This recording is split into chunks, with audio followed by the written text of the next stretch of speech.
Hey guys, here are my thoughts on this hydroponic growing system. Overall, I am pleased. I produced some healthy and tasty vegetables.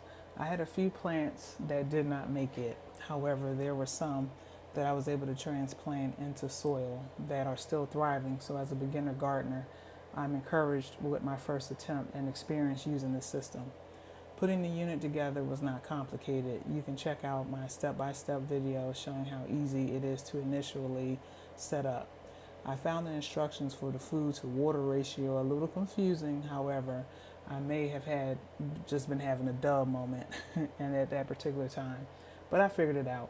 Overall, I didn't find the instruction manual very helpful in regards of the need to know everyday matters after the setup. Per the instructions, you are to clean the unit and water pump, every 2 weeks. The unit itself has a rubber plug underneath which assists in the draining, of the unit. However, the water pump is on the inside, and pulling it out and cleaning it and, reinserting the pump in the plug was difficult because you want to make sure it is properly replaced so the unit does not leak. In addition, cleaning the unit with the growing plants was a challenge, and the manual does not provide specific instructions on how to clean the water pump. So overall, I would say that the unit is hard to clean. The manual does provide an email address for assistance, but I'm a little old school, and in this day of, cyber issues, I would prefer clear written instructions and or, video resources.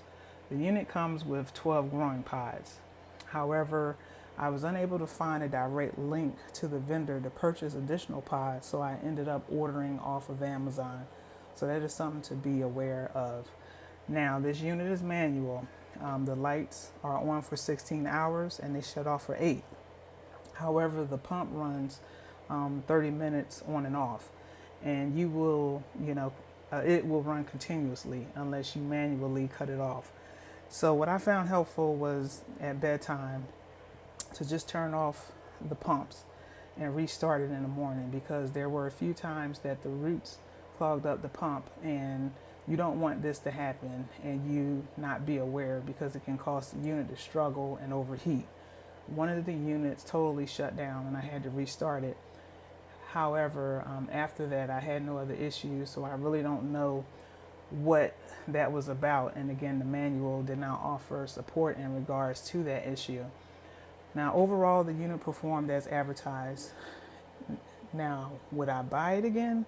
No, only because I realized that I need something which provides assistance. For instance, as my plants grew, their need for water grew. I know, duh, Wendy, another, duh. But you really want to stay on top of it, because if the water level goes down at a certain point, it can affect the functionality of the unit and cause problems with the water pump. In addition to, you want to ensure that the plants are getting the nutrients and the water they need to stay, and you want to stay on top of the food and water ratio in the unit. Also, if I went away for a couple of days, I will want to, to manually monitor them to ensure that there are no issues. Now, however, if you are a beginner and curious about indoor gardening and you're on a budget, I say go for this unit. I do not regret my purchase. I will continue to use my units, and my next goal is to start transplanting my hydroponic plants into the soil. So this is just the beginning for me. So stay tuned for what's to come, guys. Thank you again for watching, and peace and blessings.